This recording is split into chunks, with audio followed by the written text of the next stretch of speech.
Amigos, amigas, diretamente para a crônica, Montesquieu. Quem aqui já estudou, lembra um dia que fez história na escola, mas deveria ser estudado continuamente, ainda mais em tempos de confusão jurídica, de confusão social, política, etc. Montesquieu escreveu um livro chamado O Espírito das Leis. Para quem não o leu, sugiro a leitura. Ele conseguiu unir os ideais de Aristóteles na Grécia Antiga, que já falava em divisão na articulação dos poderes públicos.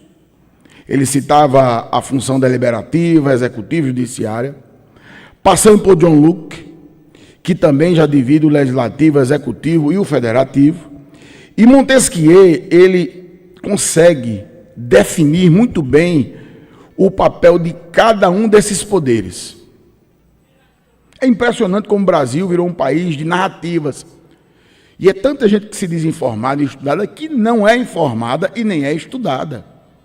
Se você pegar na base do livro, Montesquieu coloca executivo. Qual é a função do executivo? Administrar o Estado, administrar a parte financeira. É essa a responsabilidade daquele que foi eleito democraticamente em uma república. E esse papel é do presidente, do governador e do prefeito. Já o legislativo, segundo Montesquieu, a função é fiscalizar e votar leis. Câmara, Senado e aqui deputados e vereadores federais e estaduais. E por último, o judiciário, que teria um papel predominante, é o de julgar, é o de interpretar as leis elaboradas pelo legislativo, resolvendo inclusive os conflitos. E essa tripartição de poderes teria como elemento-chave ou como cola o que nós chamamos de pesos, freios e contrapesos, para equilibrar essa relação de poder. Pois bem, no governo Bolsonaro, um deputado que ascende à liderança da Câmara dos Deputados, chamado Arthur Lira, que hoje está na manchete de todos os principais jornais do Brasil e possivelmente do mundo. O Lira tem uma dívida grande com o Brasil, tem uma conta grande com um ministro chamado Gilmar Mendes. Enquanto presidente, foi denunciado por desviar dinheiro da educação brasileira nos chamados falsos kits de robótica e computação. Foram milhões ralo adentro. E Gilmar Mendes, esse Gilmar Mendes que a turma está falando aí, foi o que colocou Arthur Lira no bolso e disse, não, vamos parar a investigação iniciada pela Polícia Federal, porque houve um erro de ofício, uma bobagem. E o Gilmar Mendes, o mesmo Gilmar Mendes, que tinha gente batendo nele essa semana por causa da história do impeachment, foi quem protegeu Arthurzinho. Lirinha, que ainda manda hoje o Congresso Nacional. E tudo isso, senhoras e senhores, em nome de emendas secretas, um instituto que ele criou. Bolsonaro, lamentavelmente, também foi vítima desse processo, que começou com Dilma, onde Eduardo Cunha deu o pontapé e arvorou-se do direito de pegar dinheiro do executivo e, de forma direta, encaminhar para comprar os deputados. Eu não terei tempo de explicar aqui escândalos do passado político brasileiro, como rachadinha. O que era rachadinha? Era uma forma que o governo tinha na época de fazer o deputado ou o senador votar no projeto seu. Rachadinha, rachadona, como os senhores quiserem. Aí mensalinho, mensalão, como os senhores quiserem. É a nata do fisiologismo político brasileiro.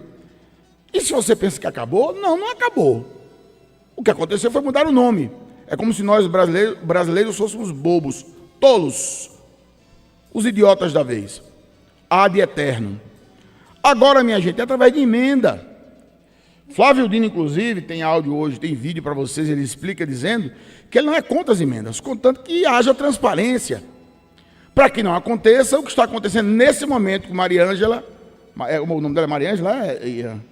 Maria Ângela Lafayette, um negócio assim, que é o braço direito de Arthur Lira, o mesmo Arthur Lira que o Gilmar Mendes engavetou as denúncias de hiper-super corrupção, volta novamente às páginas policiais. É o mesmo Arthur Lira que está junto com o Hugo Mota, que está junto com Antônio Rueda, que está junto com Kassab, que está junto com o próprio Eduardo Cunha, que está junto com o grupo Bolsonaro, essa é a realidade, que comanda o Centrão. Esse mesmo Arthur Lira que inventou o orçamento secreto, distribui emendas a rodo para cidades do Brasil, para estados do Brasil, e que não quer transparência e que não quer dar satisfação, quebrando esse paradigma institucional criado por Montesquieu. Porque a função do legislativo não é encaminhar emenda não, nem dinheiro público não, é fiscalizar, é orientar, é acompanhar o exercício executivo. Mas vivemos, como eu disse anteriormente aqui, em outro momento,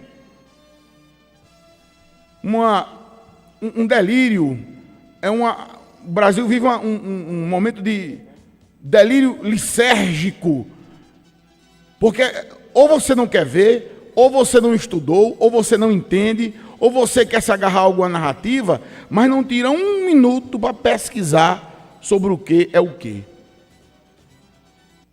Hoje eu ouvi um advogado, dizendo que o que Alexandre de Moraes fez com a Zambelli estava errado.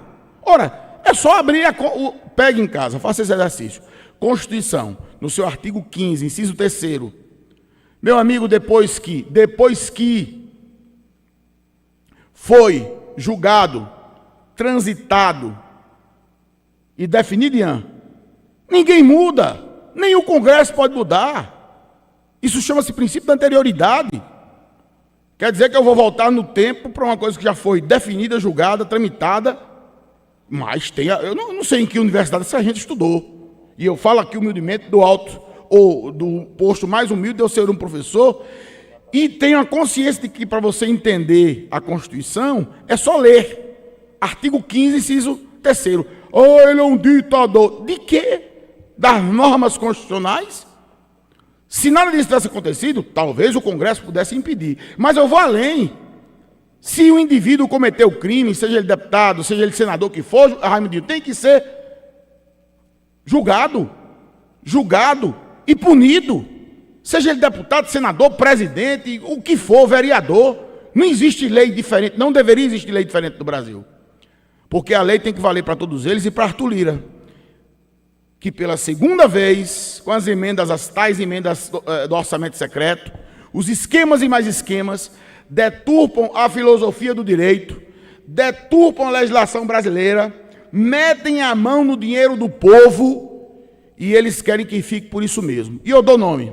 O mesmo Arthur Lira, que está ligado a Hugo Mota, dizem que Mota obedece a Lira, o mesmo Arthur Lira que está ligado a Kassab, a Eduardo Cunha, ao Antônio Rueda e ao Ciro Nogueira, em mais um escândalo de corrupção. O Brasil tem a mania de dizer que a corrupção é de esquerda ou de direita. Não. Eu costumo dizer que a corrupção no Brasil é de todos. Quem tem seu nome lá. Agora nós precisamos, às vezes, entender que até mesmo a quem a gente defende está chafurdando na corrupção, não até o pescoço, não. É até a cabeça, que às vezes nem é mais vista, porque nós vivemos em um país que esquece muitas vezes de alguns nomes e mira somente em um. Vamos lavar nossa alma, nossa mente, nossa língua e buscar, denunciar esse Congresso Nacional que está aí, que só sabe dar exemplo em cima de roubalheira, corrupção e todo tipo de patifaria. Boa tarde.